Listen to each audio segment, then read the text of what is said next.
ओम सभी को नमस्ते। मंत्रोच्चारण। ओम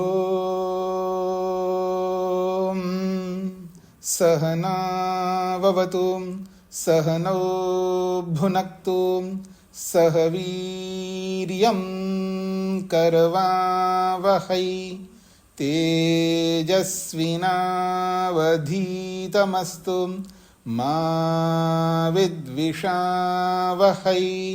ओम शांति शांति शांति।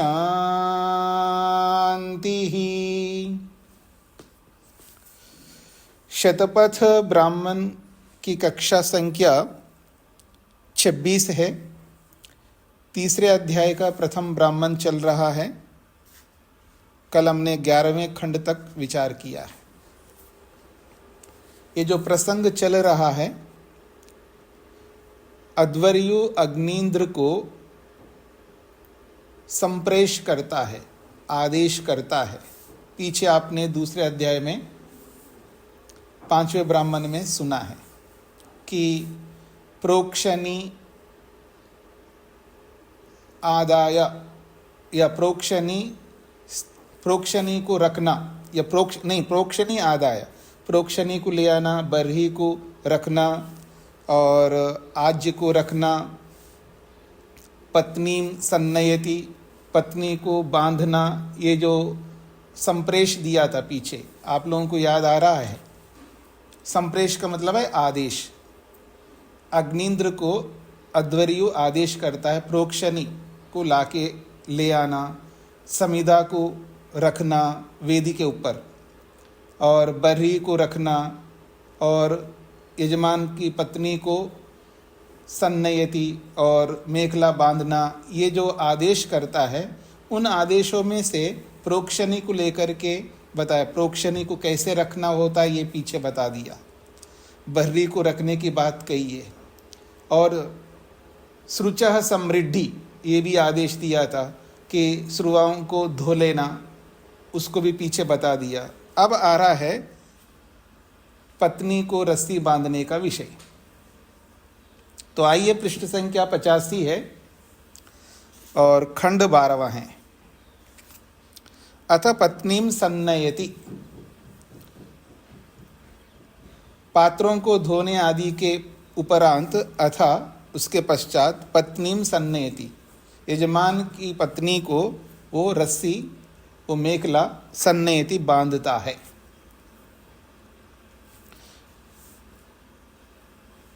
तो कहा जा रहा है जगनार्धो व एष यज्ञस्य पत्नी। कहते हैं यज्ञस्य एषा जगनार्ध, यज्ञ का ये जो पीछे का भाग है, जगनार्ध का अर्ध का अर्थ होता है आधा, और जघन कहते हैं पीछे को। संस्कृत में पीछे अर्थ को बताने के लिए जघन शब्द आता है। पीछे अनेक बार भी आया था। तो कह रहे हैं यज्ञस्य एषा जगनार्ध यत पत्नी। ये जो पत्नी है, यजमान की पत्नी, ये यज्ञ का आधा भाग है। जगनार्धो व एषः यज्ञस्य पत्नी। कहते हैं यज्ञस्य जगनार्धो एषा, यज्ञ का ये जो आधा भाग है पीछे का, यज्ञ का जो पीछे का आधा भाग है, ये पत्नी है। अर्थात यज्ञ का आधा भाग पत्नी होती है और आधा भाग यजमान होता है। फिर कहा जा रहा है प्रांग में यज्ञ तायमानो याद इति। वो कहता है यजमान, मेरा यज्ञ, ये जो यज्ञ है, तायमान, विस्तार को प्राप्त होता हुआ। कहाँ? प्रांग, पूर्व दिशा की ओर मेरा ये यज्ञ विस्तार को प्राप्त हो जाए। याद का मतलब है आगे बढ़े, विस्तार को प्राप्त होते हुए आगे बढ़े। मेरा यज्ञ तायमानो प्रांग यात, मेरा ये यज्ञ विस्तार को प्राप्त होता हुआ पूर्व दिशा में यात आगे बढ़े। इति, ऐसा मान करके युनक्ति, एव एनाम एतद युक्ता में यज्ञम अन्वासातई इति। कहते हैं ऐसा यजमान बोलता है तभी ये बात कही जा रही, युनक्ति, इसलिए वो बांधता है। ऋत्विक जो है यजमान की पत्नी को रस्सी बांधता है। तो कहते हैं एनाम एतद युक्ता, एनाम इस यजमान पत्नी को, एतद युक्ता ये जो मेखला है ये युक्त होकर के ही रहता है। मैं यज्ञम अन्वासाते, तभी मेरे साथ इस यज्ञ में वो साथ बैठती है, अर्थात मेखला से युक्त होकर के ही वो यज्ञ में साथ बैठे। इसीलिए ऋत्विक जो है उस पत्नी को, एनाम उस पत्नी को युक्ता युनक्ति, मेखला से बांधता है। हाँ जी, ये खंड स्पष्ट हो रहा है जी।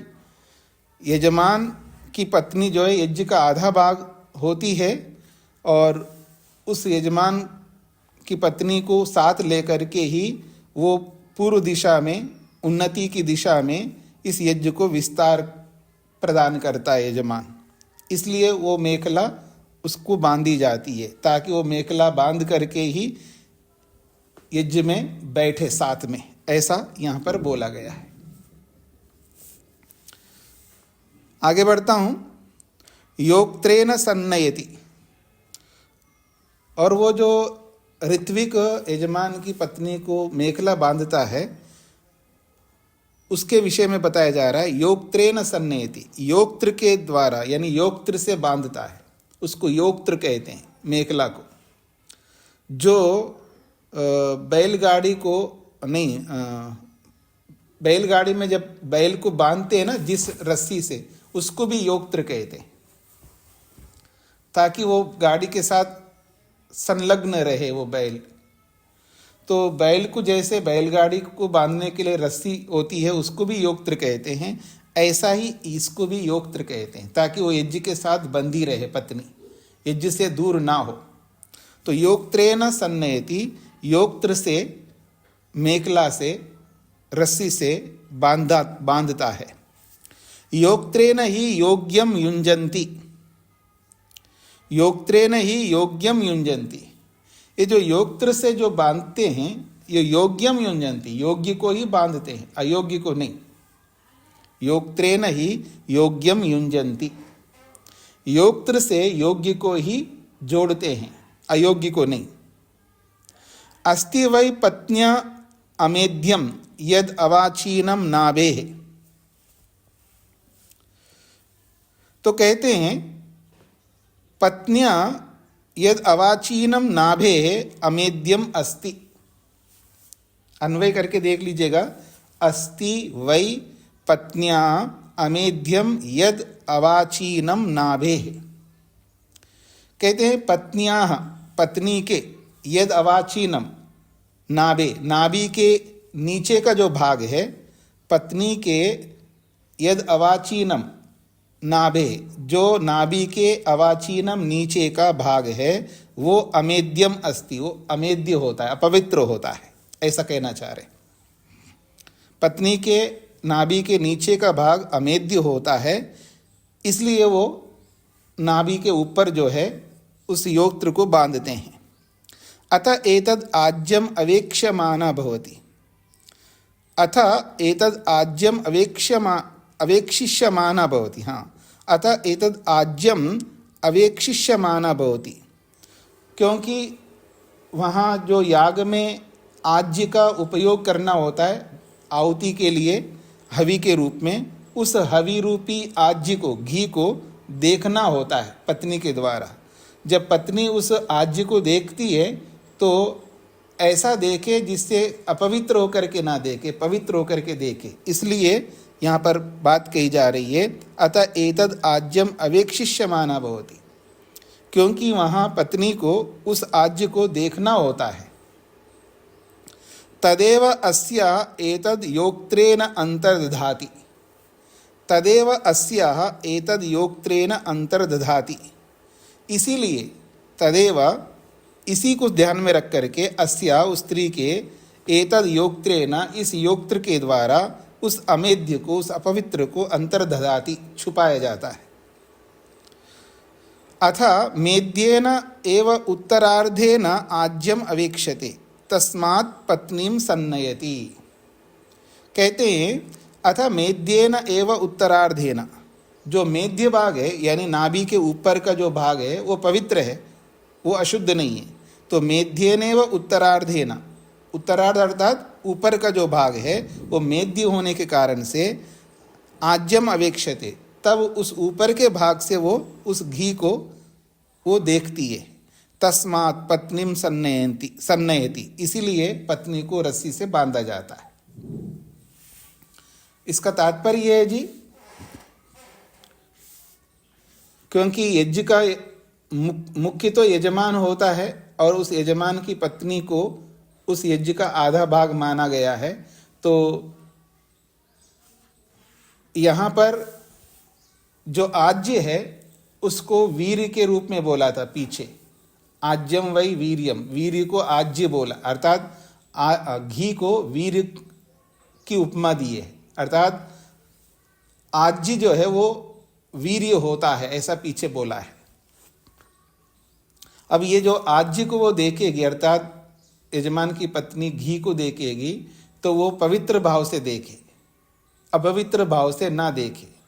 इस भाव को अलंकारिक रूप से यहाँ पर प्रस्तुत किया जा रहा है कि उसके कमर में जब मेखला बांधते हैं तो मेखला के नीचे का भाग है, नाभि के नीचे का भाग है, वो अपवित्र है, उसको रोकना है और ऊपर के भाग से अर्थात पवित्र भाव से उस घी को देखना है, उसमें पवित्रता रहे, ये इसका भाव है। इसके लिए ये बात कही गई यहाँ पर। हाँ जी, स्पष्ट हो रहा है जी आप लोगों को?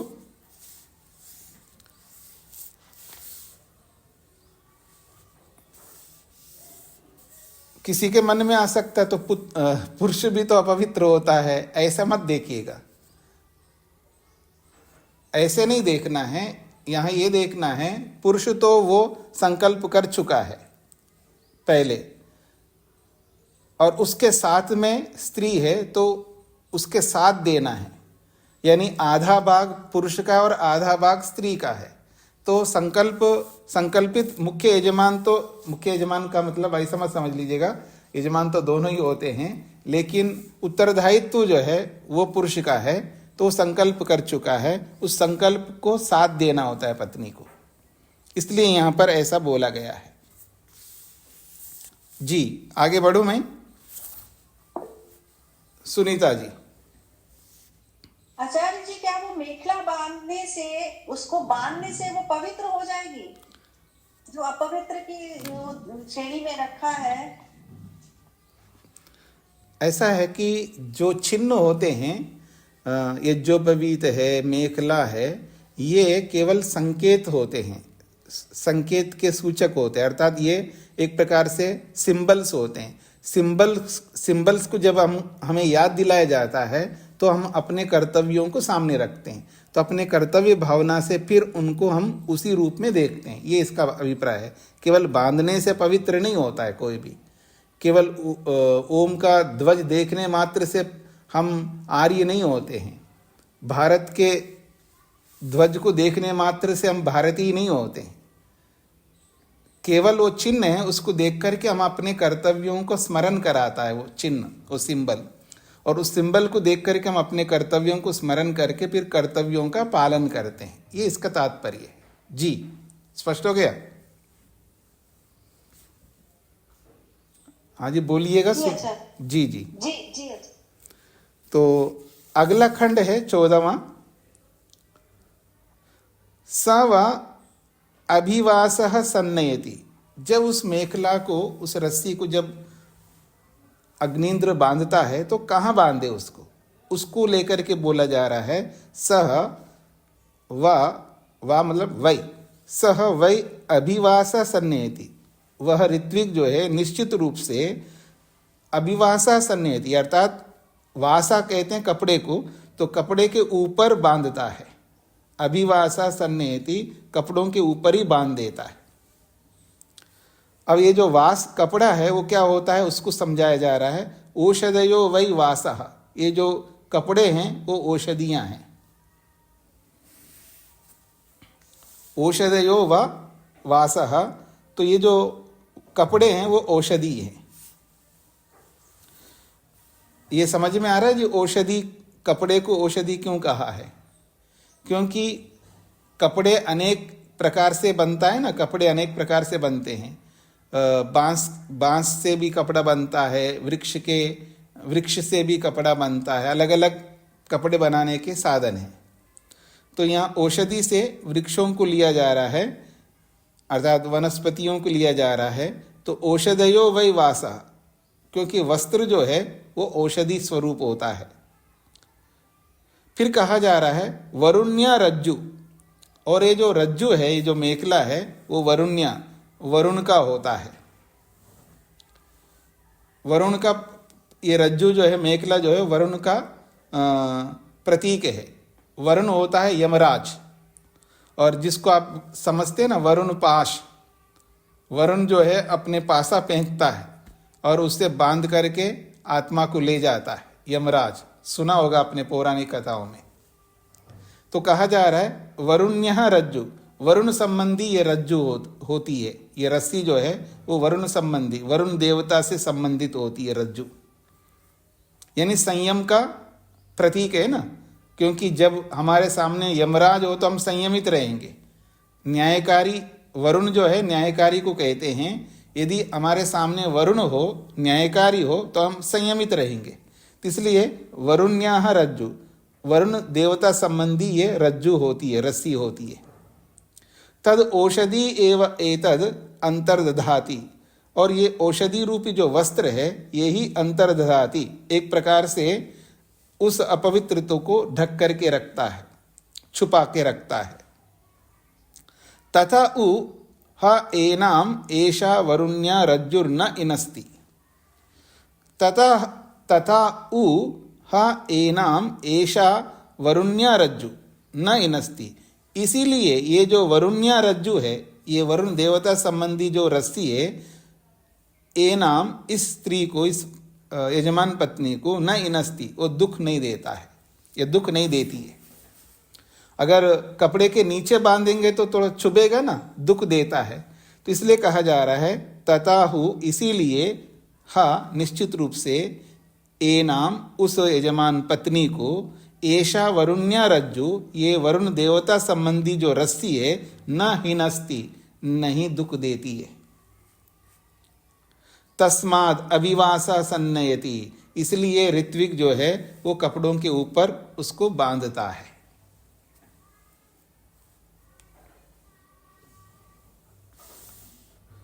आगे बढ़ता हूं जी। जब वो बांधता है तो केवल ऐसे नहीं बांधता है, वो मंत्र बोलता है। हाँ जी, सदानंद जी।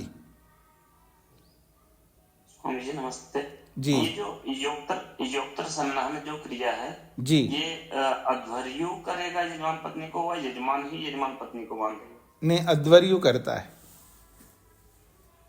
हाँ जी, मतलब आपके मन में क्या बात आई जिसके लिए आपने ये प्रश्न किया?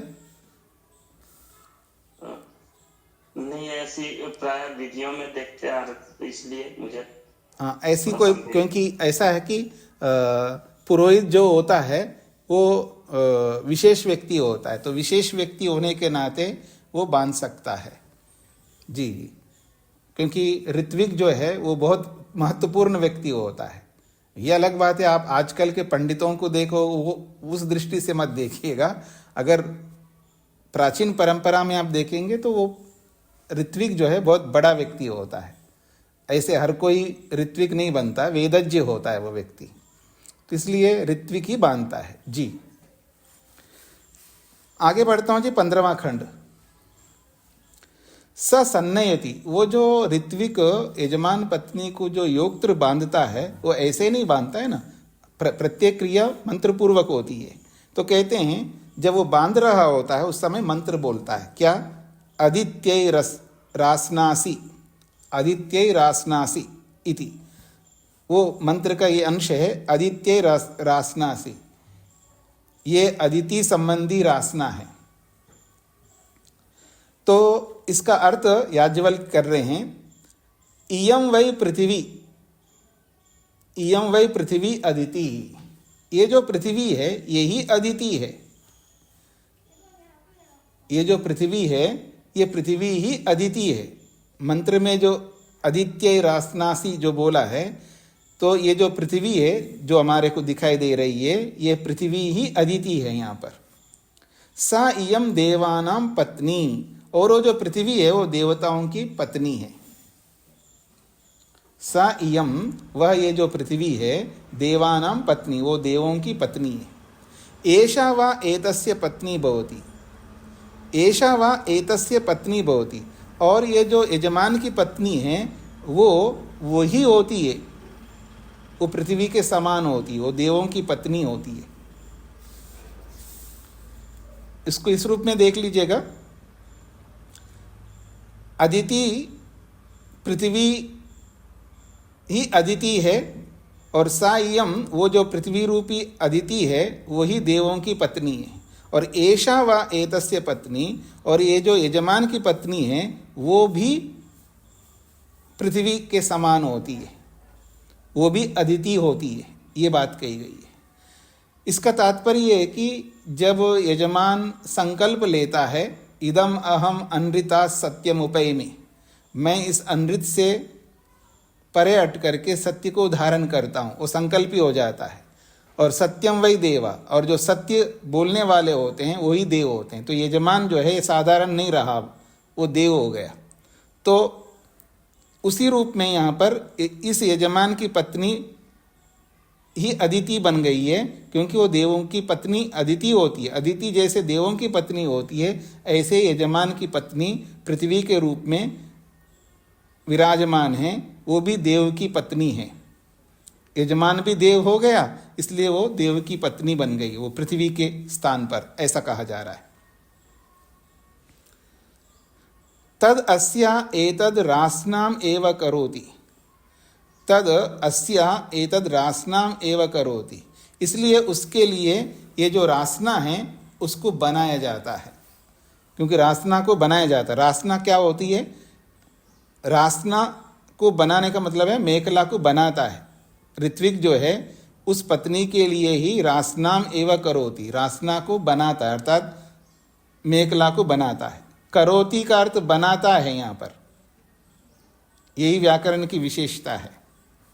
तो कहते हैं तद अस्याह एतद रासनाम एव करोति, वह जो ऋत्विक है अस्याह इस यजमान पत्नी के लिए रासनाम एव करोति, उसी के लिए ये रज्जु, ये योगत्र बनाता है।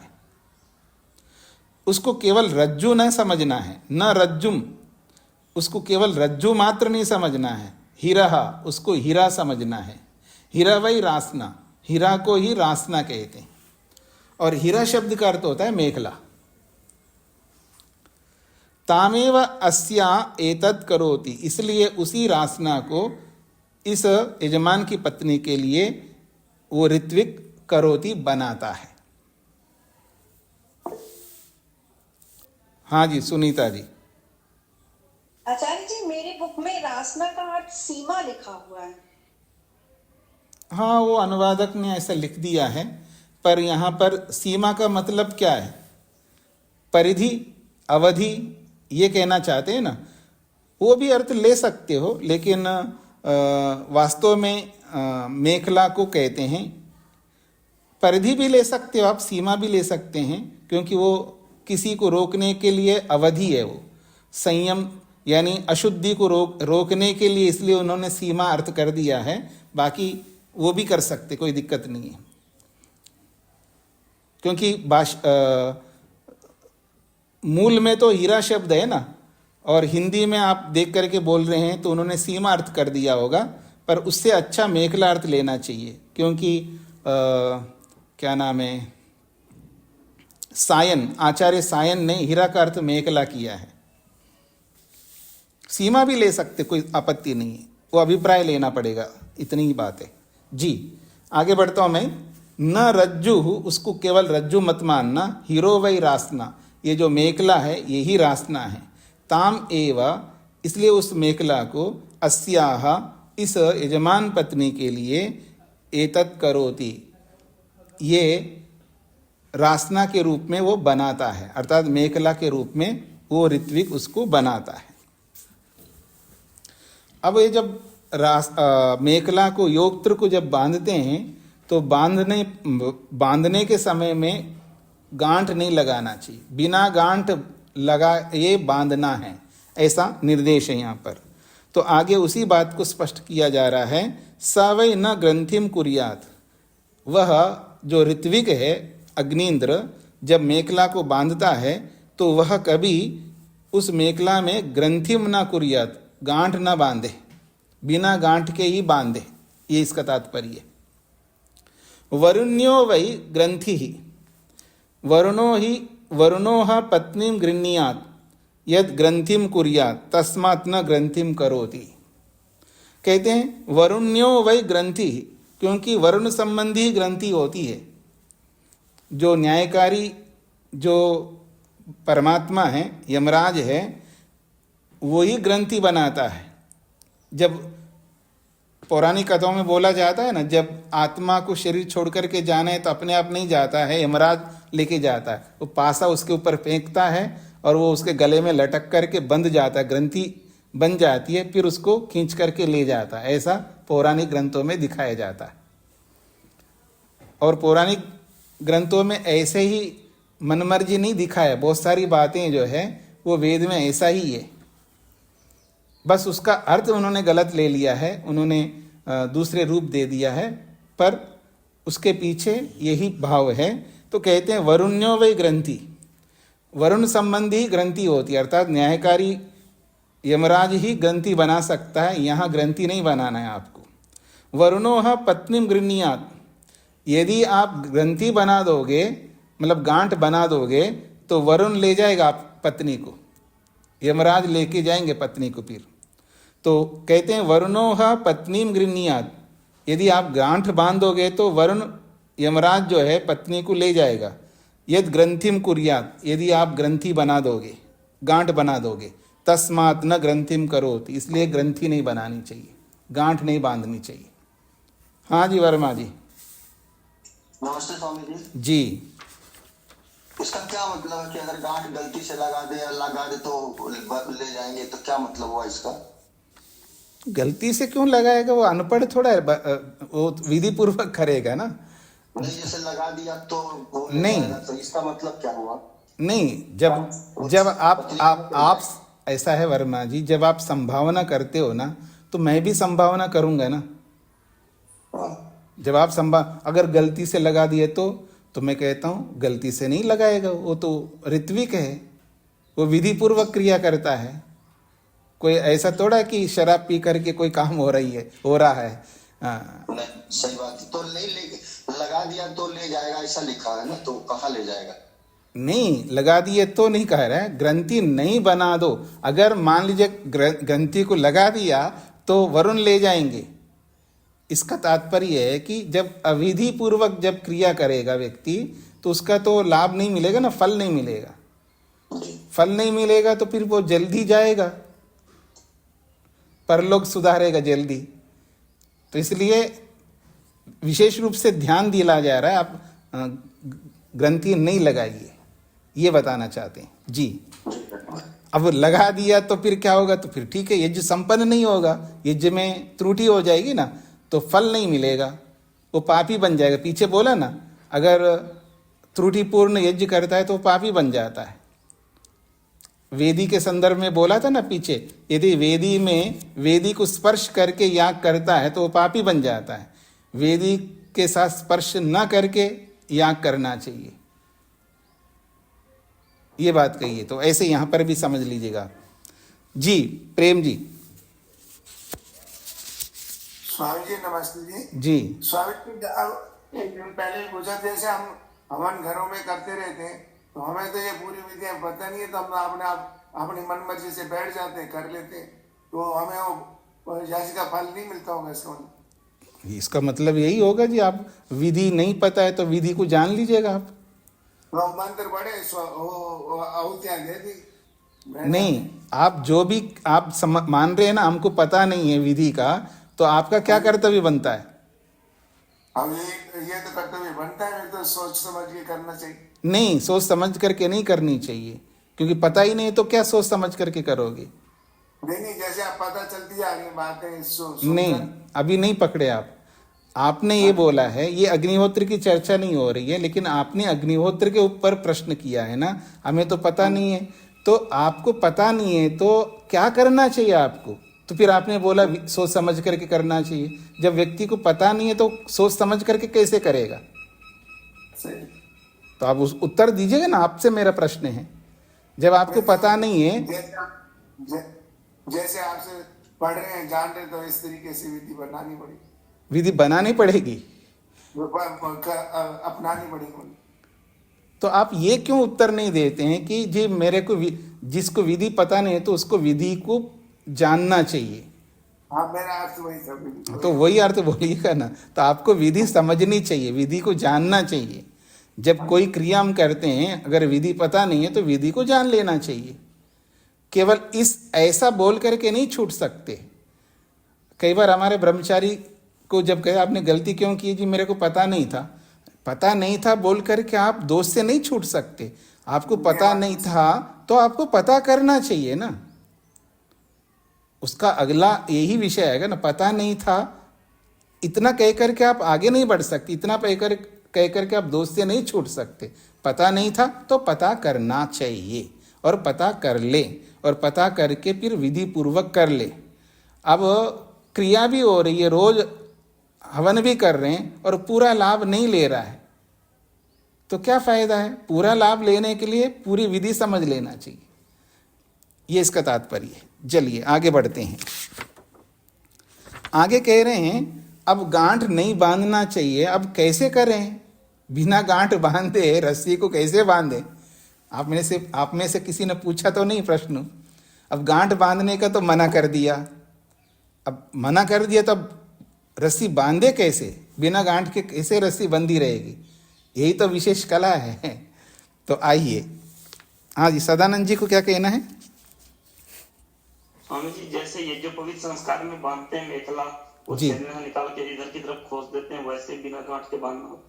नहीं, वहाँ तो गांठ बांधी जाती, वो तो बहुत बढ़िया गांठ बांधना होता है, अच्छी तरह बांधना होता है। जब मैं मेरा यज्ञोपवीत हुआ, गुरुकुल में आया, तो ब्रह्मचारी होता है तो उतना समझ नहीं होता। हम लोग ये सोचते थे यज्ञोपवीत तो बहन के समान होती है, वो उसको बांध करके सोते हैं, तो वो इतना चुभना चाहिए ताकि सतत ध्यान रहे कि तुम गलत नहीं कर सकते। तो हमने इतना बड़ा गांठ बांधा है, इतना बड़ा गांठ बांधा है, तो अब सो ही नहीं पा रहे हैं। ठीक है जी, अब सोए कैसे? इतना बड़ा गांठ है, अब लेटेंगे तो वो तो बहुत ज़्यादा चुभेगा। वैसे ही वो मूंज का होता है, वो तो चुभता तो है, रस्सी है, चुभता है। और ऐसा नहीं कि उसको कपड़े के ऊपर बांधना है, वो तो अंदर बांधना है, शरीर के साथ लगा हुआ रहे। अब इतना बड़ा गांठ लगा है तो अब सोना मुश्किल हो जाए। ना तो गांठ ना बांधे ऐसा भी नहीं होना चाहिए, ना अति करना चाहिए ये भी नहीं, ना अति हो ना न्यून हो, जैसा होना चाहिए वैसा होना चाहिए। तो गांठ तो वहाँ बांधा जाता है मेखला ब्रह्मचारी को। जी आगे बढ़ते हैं। ऊर्ध्वम एव उद्गूहति, अब स्पष्ट कर रहे हैं गांठ ना बांधे तो कैसे करें। तो कह रहे हैं ऊर्ध्वम एव उद्गूहति, ग्रंथि तो नहीं बांधना है, लेकिन दोनों सिरे जो है उसमें फंसा करके जो है उनको छोड़ना चाहिए। जैसे दोनों सिरे होते हैं मेखला के, तो उनको आपस में ला करके, कमर पर ला करके उसको उल्टा, एक दूसरे से उल्टा करके उसको फंसाना चाहिए। तो इसलिए कह रहे हैं ऊर्ध्वम एवं उद्गूहति, जब उसमें फंसा करके छोड़ते हैं तो बाहर की ओर निकले हुए रहते दोनों छोरे। जब वो बांध रहा होता है तो उसका आगे का एक वचन बोलता है विष्णोः वेश्पो असि, विष्णोः वेश्पो असि, ऐसा वो मंत्र बोलता है। मंत्र का ये वाक्य बोलता है विष्णोः वेश्पो असि इति, सा वै न पश्चात प्राची देवानां यज्ञम अन्वासीता। तो विष्णु का ये घेरा है, विष्णोः वेश्पा, वेश्पा का मतलब है घेरा, घेरा बोलते हैं जो भी घेरते हैं हम लोग, जिस स्थान को घेरना है। तो विष्णु का ये वेश्प है, विष्णु का ये घेरने वाला है, या विष्णु को बांधने वाला है, ऐसा कह सकते हैं आप। याज्ञवल्क्य कह रहे हैं इसी वाक्य को लेकर के, सा वै न पश्चात प्राची ही, सा वो जो यजमान की पत्नी है वो पश्चात प्राची न, पश्चिम की ओर से, प्राची कहते हैं पूर्व, तो पूर्व की ओर मुख करते हुए पश्चिम की ओर न बैठे, पूर्व की ओर मुख करते हुए पश्चात न, पूर्व की ओर मुख करते हुए पश्चिम की ओर न बैठे। पश्चिम का अर्थ होता है आवनी के पश्चिम की ओर न बैठे। क्यों? देवानाम यज्ञम, वो देवों का यज्ञ है, देवानाम यज्ञम अन्वासीता, वो देवों का यज्ञ है, उससे युक्त है, अर्थात वो स्थान देवों के लिए उपयुक्त है, उस दिशा में नहीं बैठे। इयम वै पृथ्वी अदिति, ये जो पृथ्वी है उसको अदिति कहते हैं। सा इयम देवानाम पत्नी, और वो जो पृथ्वी है वो देवों की पत्नी है। सा पश्चात प्राची ही, वही देवों की जो पत्नी है वो पूर्व की ओर मुख करके पश्चिम की ओर बैठ सकती है, मतलब वो जो पृथ्वी ही रह सकती, इसका ये अभिप्राय है। वो पृथ्वी खाली, पश्चिम दिशा की ओर वो खाली रहना चाहिए, वो पृथ्वी ही देवों की पत्नी है, वही बैठ सकती है, अर्थात वही रह सकती है, इसका तात्पर्य है। देवानाम यज्ञम अन्वास्ते, देवानाम यज्ञम अनुआस्ते, अन्वास्ते, इसलिए वहाँ देवानाम यज्ञम, वहाँ वो देवों का ही यज्ञ है, यानी देवयज्ञ है, देव संबंधी यज्ञ है, वहाँ पर वही बैठ सकती है, पृथ्वी ही रह सकती है। तद हा इमाम अभ्यारोहेत, तद हा इमाम अभ्यारोहेत, यदि उस जहाँ देवों की पत्नी को बैठना होता है, अर्थात जो पृथ्वी देवों की पत्नी है उसके ऊपर कोई बैठे, तद हा इमाम अभ्यारोहित, उसके ऊपर अगर ये जो यजमान की पत्नी अगर बैठ जाए, सा पत्नी क्षिप्रे अमुम लोकम इयात, वो यजमान की जो पत्नी है वो शीघ्र ही परलोक सुधारेगी। अमुम लोकम इयात, वो अगले यानी सूर्यलोक को यानी चंद्रलोक को चली जाएगी, अर्थात जल्दी उसका विनाश हो जाए, यूँ कहना चाहिए जल्दी मृत्यु हो जाएगा, ऐसा कहना चाहिए। सा पत्नी क्षिप्रे अमम लोकम इयात, वो शीघ्र ही यजमान की पत्नी जो है वो चंद्रलोक को चली जाएगी। यदि वहाँ पर जहाँ नहीं बैठना चाहे वहाँ बैठेगी तो वो जल्दी ही चंद्रलोक को चली जाएगी, अर्थात जल्दी उसकी मृत्यु हो जाएगी। तथा उ पत्नी जोग जीवती, ऐसा करने से ही, अर्थात जहाँ नहीं बैठना चाहिए वहाँ नहीं बैठती है। तथा उ हा, ऐसा न करने पर ही पत्नी जोग जीवती, लंबे काल तक जीती है। तद अस्या एव एतन निहन्नुते, तद अस्या एव एतद निहन्नुते, इसलिए अस्या उस यजमान की जो पत्नी है, एतद निहन्नुते, उस स्थान से निहन्नुते बचाती है अपने आप को। तथाहु हा एनाम इयम न इनस्ति, ऐसा करने पर ही इस यजमान पत्नी को, एनाम इस यजमान पत्नी को, इयम न इनस्ति, वो जो पृथ्वी है वो दुख नहीं देती है। तस्मादहु दक्षिणता इवा एव अन्वासीता, इसलिए दक्षिण की ओर ही बैठना चाहिए यजमान की पत्नी को, पश्चिम की ओर नहीं बैठना है, दक्षिण की ओर बैठना चाहिए, ऐसा यहाँ पर बोला गया है। हाँ जी, कुसुम जी। स्वामी जी नमस्ते जी। यजमान और यजमान की पत्नी पूर्वाभिमुख होकर के तो बैठते हैं, पूर्वाभिमुख होकर के बैठते हैं, लेकिन पश्चिम दिशा की ओर पूर्वाभिमुख बैठना, लेकिन वो पश्चिम की ओर नहीं रहना चाहिए, नैऋत्य कोण की ओर बैठना, थोड़ा उससे हट करके बैठना चाहिए। जो आप दैनिक अग्निहोत्र जो करते हैं वहाँ उसकी बात नहीं हो रही है, जो यागों में है ना वो अलग ढंग से बैठा जाता है। जी जी, वो यजमान की पत्नी जहाँ बैठते हैं ना, वो कुंड के पास में नहीं बैठते। कुंड के पास में तो ऋत्विक बैठते हैं। ऋत्विक तो यज्ञ कर रहे होते हैं, आहुति आदि देने का सारा काम ऋत्विक लोग करते हैं। यजमान तो चुपचाप एक किनारे पे बैठते हैं। जहाँ बैठते हैं उस जगह के बारे में बोला जा रहा है।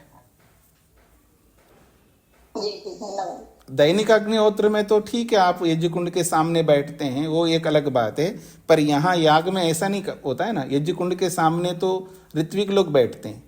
जितने भी ऋत्विक होते हैं वही यज्ञ कर रहे होते हैं, वही समिधा डालते हैं, वही आहुति देते हैं, वो सब क्रिया वही करते हैं। बस उस याग का यजमान है वो, बस इतना है। वो चुपचाप बैठा है। उस यजमान के लिए ये लोग करते रहते हैं, ऋत्विक लोग। कभी कभी उसके करने योग्य भी कुछ क्रियाएं आती हैं, लेकिन बहुत कम होती हैं। तो वो यजमान एक किनारा, अलग जगह उसका स्थान होता है, वहाँ बैठता है। और जब यजमान जहाँ बैठता है वहाँ पश्चिम की ओर का मतलब आवनीय कुंड के ओर पीठ ना रख करके दक्षिण की ओर पीठ रख करके यजमान के दक्षिण की ओर बैठती है पत्नी। ऐसा इसका तात्पर्य है। जी जी आगे बढ़ता हूं जी मैं। हाँ, ममता जी। जी स्वामी जी नमस्ते। स्वामी जी निहन्नुते का अर्थ क्या है? निहन्नुते का मतलब है कि वैसे तो निहन्नुते का मतलब अलग अलग अर्थ होते हैं। यहाँ पर बचना अर्थ किया, वहां से बचना, वहां से हटना।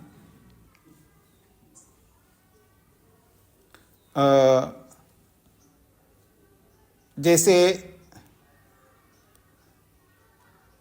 न्याय में अनेकत्र निहन्नुते आया है और योग में भी आया है निहन्नुते। वहां पर प्रसंग के अर्थ अलग अलग अर्थ किया है। एक होता है कि अपलाप नहीं कर सकते आप, न निहन्नुते। आप हमारे इस सिद्धांत को हमने जो प्रस्तुत किया उसका आप न निहन्नुते, आप इसका खंडन नहीं कर सकते।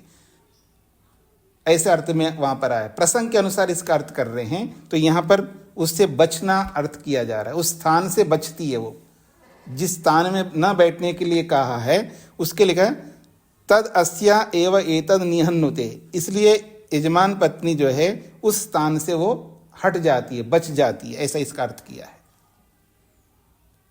प्रेम जी को क्या कहना है? स्वामी जी आपने ये बताया कि जहाँ यजमान बैठेंगे, पत्नी बैठेगी, पश्चिम की तरफ से बचकर दूसरी साइड बैठे और उनके पीठ के पीछे पृथ्वी जो है पत्नी है यज की, तो वो खाली जगह रहनी चाहिए। उनके पीछे भी कोई नहीं बैठेगा। हाँ जी, कोई नहीं बैठेगा वहां पर। जी ऐसा ही है। वेद प्रिया जी। स्वामी जी अग्नि अग्नि के पश्चिम दिशा में तो बैठ भी नहीं सकते, वहां तो वेदी होती है ना? हाँ जी, बिल्कुल तो बिल्कुल। वहां तो वैसे भी नहीं बैठ सकते, इसलिए मना किया होगा। इसलिए मतलब बैठ ही नहीं सकते। लेकिन मान लीजिए कोई बैठ जाए, मान लीजिएगा, तो उसके लिए निषेध किया जा रहा है। जी। और दूसरा क्या कि वो जो वेदी है वो बीच में होती है। मतलब आवनी और गारहपत्य के जो बीच का जो स्थान है, दोनों के दोनों कुंड जो है एक दूसरे के आमने सामने होते हैं। तो आमने सामने होते हैं तो वो बीच का जो वो होता है। और आवनी कुंड के दूसरा अलग एक और भी जगह होता है ना, क्योंकि वो आप सामने रखेंगे तो मैं बता सकूंगा। आपके पास में अगर वो कुंड है वो सामने रखेंगे तो मैं आपको बता सकूंगा। जी स्वामी जी सामने रखा हुआ है। सामने रखा है ना? एक मिनट में निकालता हूँ। इसमें ना निकाल के इसी में निकाल देता हूँ।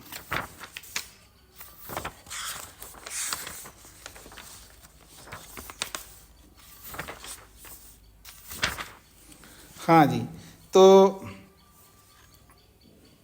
देखिए आवनी और गारहपत्य है और इधर दक्षिण है, उत्तर है, ये पश्चिम है।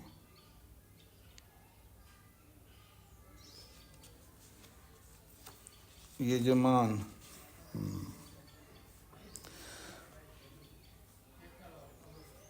यजमान जो बैठता है जी, वो दक्षिण दिशा में बैठा हुआ है। यजमान दक्षिण दिशा में बैठता है, और दक्षिण दिशा में बैठता है तो आवनी आग्नि जो है वो है पूर्व दिशा की ओर। आवनी आग्नि कुंड जो है वो पूर्व दिशा की ओर है, और गारहपत्य अग्नि जो है वो पश्चिम दिशा की ओर है। तो अगर यदि यजमान के बाएं तरफ, यजमान इधर बैठा है तो उसके बाएं तरफ बैठेंगे तो पश्चिम दिशा की ओर उसका पीठ रहेगा, इसलिए वो उधर ना बैठ करके दूसरी तरफ दक्षिण दिशा की ओर बैठता है, बैठती है यजमान की पत्नी। आपके पास ये चित्र हैं, और चित्र में सब संकेत किया गया। मेरे पास जो चित्र है उसमें ब्रह्मा कहाँ बैठता है, यजमान कहाँ बैठता है, यजमान पत्नी का आसन कहाँ होता है, अध्वर्यु का आसन कहाँ होता है, अग्निंद्र कहाँ बैठता है, होता कहाँ बैठता है, ये सब चित्र सहित मेरे पास में है। उसको ध्यान में रख करके मैं बता रहा हूँ। आपके पास ऐसा चित्र हो तो बात बनेगी, नहीं तो मैं देखता हूँ अगर चित्र।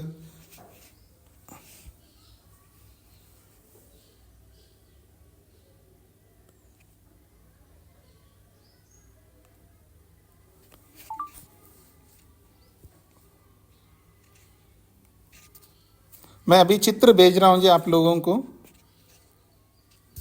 स्वामी जी, जो मैंने आपको एक वीडियो भेजा था परसों, उसमें यजमान पूर्वाभिमुख होकर दक्षिण करके बैठे हुए हैं वेदी के साथ में। नहीं, वो आपको मैं आप चित्र भेजता हूँ, उसमें आप देखिएगा।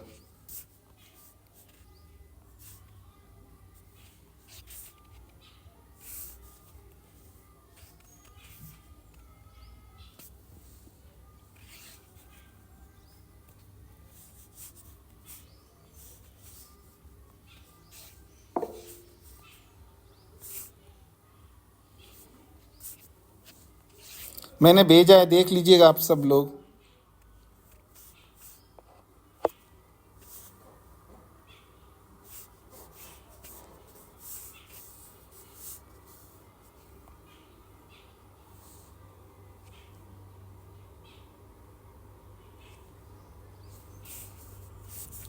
हाँ जी, देख रहे हैं आप सब लोग चित्र?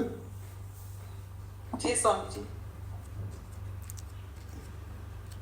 अग्निंद्र कहाँ बैठता है, और गारहपत्य अग्निकुंड है, आवनीय कुंड है, हाँ, और यजमान का है।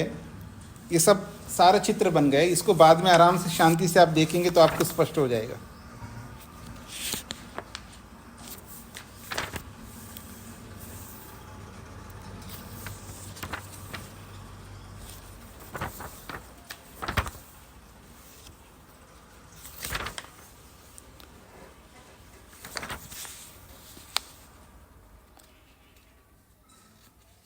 हाँ जी, 18वां खंड पढ़ना है ना अभी हमको, सदानंद जी।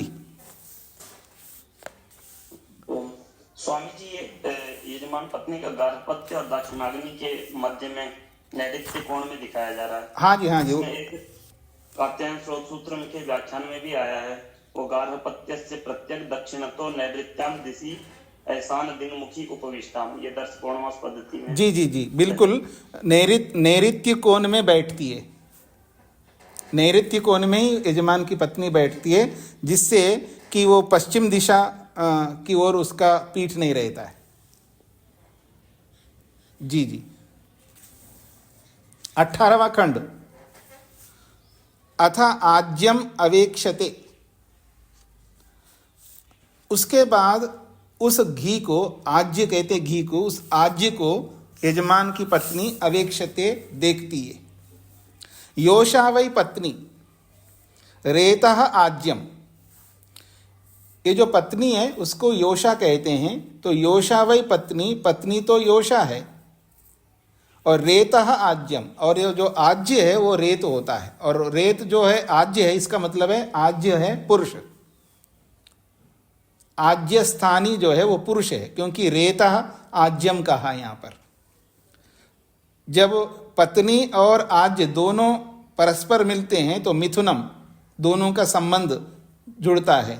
तो मिथुनम एव एतत् प्रजननम क्रियते, मिथुन बनकर के ही वहाँ प्रजनन क्रिया होती है, संतानोत्पत्ति होती है। तस्मात् आज्यम अवेक्षते, इसलिए जो है यजमान की पत्नी जो है वो आज्यम अवेक्षते, उस घी को देखती है, पवित्र भाव से देखती है ताकि संतानोत्पत्ति कर सके। अतः आज्यम अवेक्षते, उसके पश्चात यजमान की पत्नी घी को देखती है। उसके आगे लिख रहे हैं योषा वै पत्नी, पत्नी जो है वो योषा है। रेता आज्यम, रेता जो है, रेत का मतलब वीर्य, आज्य जो है वो वीर्य होता है, घी वीर्य के समान है। जब योषा और वीर्य दोनों आपस में जुड़ते हैं, मिथुनम, उसको मिथुन कहते हैं।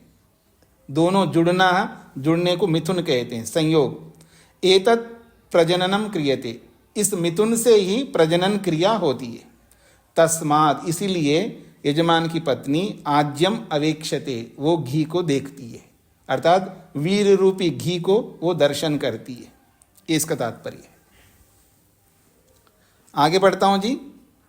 जब वो घी को देखती है तो ऐसे नहीं देखेगी, वहां पर मंत्र बोला जाता है स अवेक्षते, सा अवेक्षते। वो जो यजमान की पत्नी है वो घी को देखती है।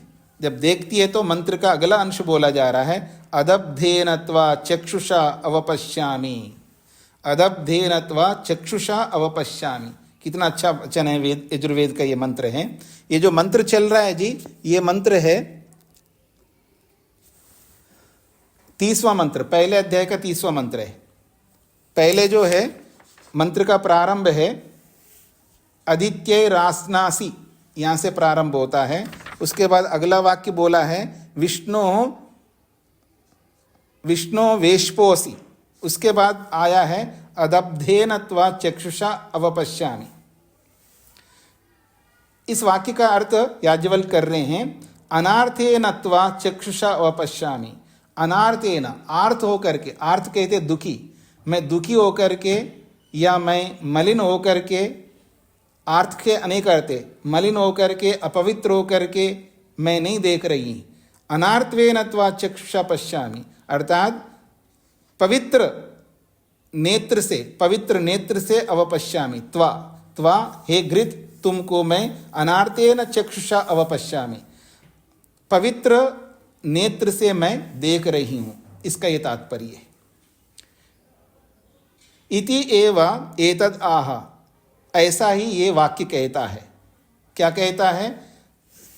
यजमान की पत्नी कह रही है मैं अपवित्र आंखों से नहीं देख रही हूं, मैं पवित्र आंखों से देख रही हूं। ऐसा ये मंत्र का वाक्य कहता है। फिर आगे कहा है, मंत्र का अगला वाक्य दिया है अग्नेर जिह्वा असि इति, तुम अग्नि का जिह्वा हो। अग्नेः जिह्वा असि इति यदा वा एतत् अग्नो जुह्वति, जब उस आज्य को, उस घी को जब अग्नि में होम किया जाता है, यदा वै एतत् अग्नो जुह्वति, जब इस घी को लेकर के अग्नि में होम किया जाता है, तब क्या होता है? अथा अग्निर जिह्वा इव उत्तिष्ठन्ति, वो अग्नि की ज्वालाएं जो है वो ऊपर उठती है। वो जो ज्वालाएं हैं मानो वो अग्नि की जिह्वा है, ऐसा कहा जा रहा है। तस्मात् आह अग्नेर जिह्वा असि इति, इसलिए मंत्र कहता है तुम अग्नि का जिह्वा हो। फिर अगले मंत्र का अगला वाक्य बोला जा रहा है सुहुर्देवेभ्य इति। सुहुर्देवेभ्य, इतना भाग जो है मंत्र का अगला वाक्य है। देवेभ्यः सुहु, तुम देवों के लिए उत्कृष्ट हो। इसी के लिए सुहु का अर्थ कर रहे हैं याज्ञवल्क्य साधु देवेभ्यः, देवों के लिए तुम साधु हो, पवित्र हो, उत्कृष्ट हो, उत्तम हो। इति एव एतदाह, ये वाक्य यही कहता है देवों के लिए तुम उत्कृष्ट हो, उत्तम हो। फिर मंत्र का अगला वाक्य है धामने धामने में भव यजुषे यजुषे इति।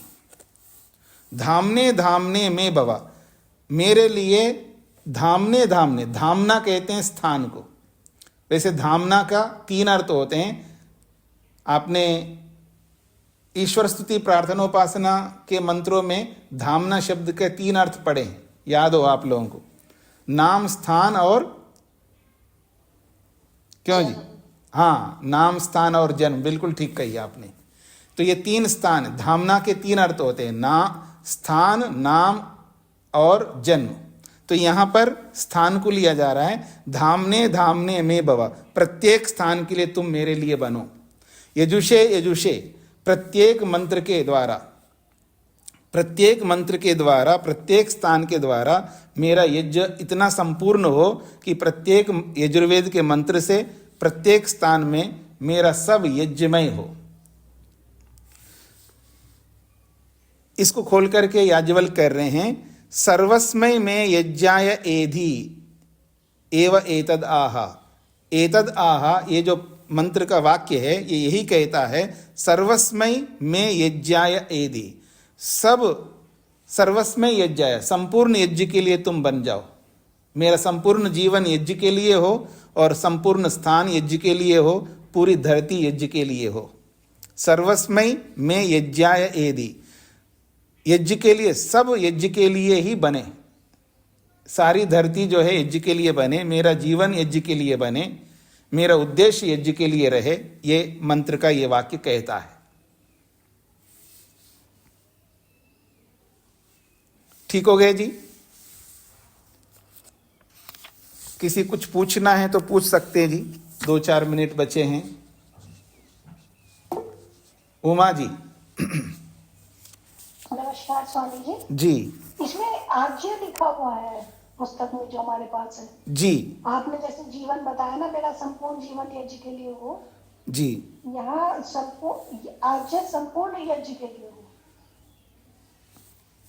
हाँ, वो भी है, यानी वो जो आज्य है वो यज्ञ के लिए संपूर्ण सर्वस्मय यज्ञाय एधि, यानी पूरे यज्ञ के लिए ये घी हो, ऐसा आप कहना चाह रहे हो ना।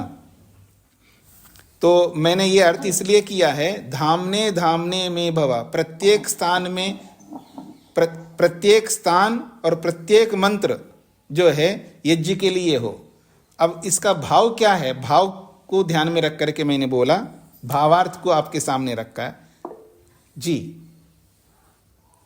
धन्यवाद स्वामी जी। हाँ जी, और किसी कुछ कहना है जी?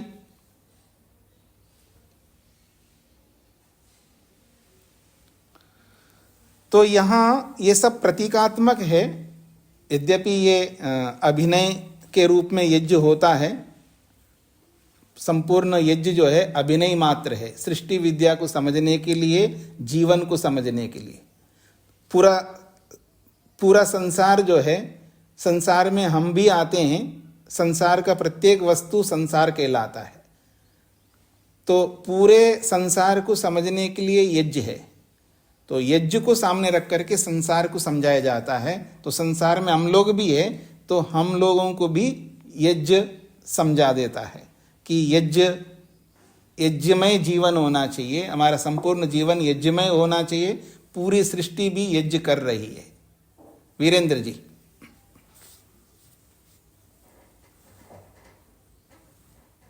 वीरेंद्र जी को क्या कहना है? सब गलती से लग गया। अच्छा अच्छा, ठीक है, कोई बात नहीं। वेद प्रिया जी। हमारा संपूर्ण जीवन त्यागमय होना चाहिए, ऐसे समझिए।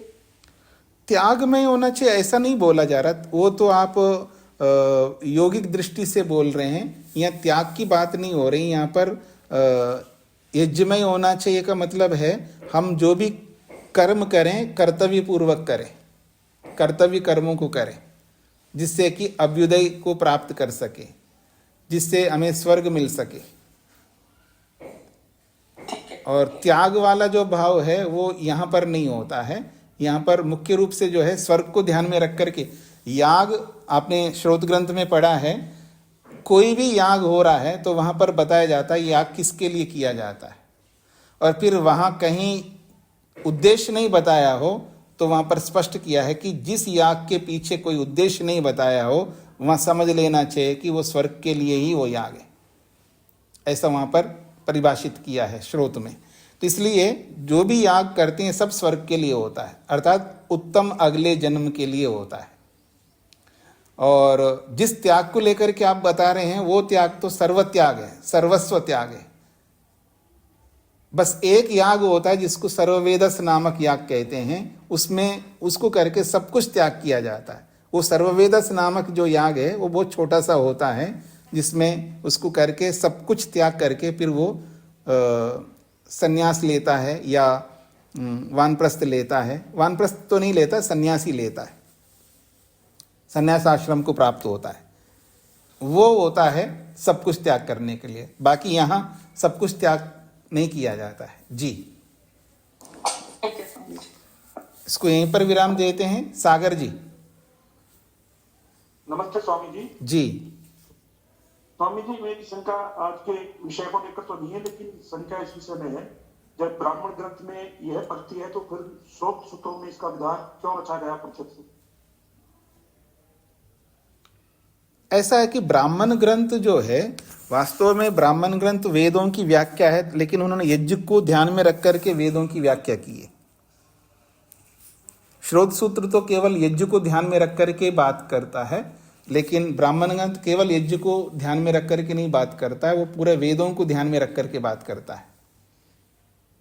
जी सागर जी। धन्यवाद। श्रोत सूत्रों का मुख्य विषय यज्ञ ही है, उसके अतिरिक्त और कुछ नहीं है। पर ब्राह्मण ग्रंथ का मुख्य विषय यज्ञ नहीं है, यज्ञ उदाहरण है, वेदों के मंत्रों का उदाहरण है यज्ञ, बाकी मंत्रों का उद्देश्य अलग ही है। तो ब्राह्मण ग्रंथकारों ने यज्ञ परक अर्थ किया है, कर्मकांड परक अर्थ किया है, ताकि वेद मंत्रों को समझ सके, सृष्टि को समझ सके। इस रूप में इनका मुख्य उद्देश्य यज्ञ करना नहीं है, मुख्य उद्देश्य संसार को समझना है, उसके लिए यज्ञ को उदाहरण के रूप में रखा है। जी, तो इसको यहीं पर विराम देता हूं। ओम शांति शांति शांति।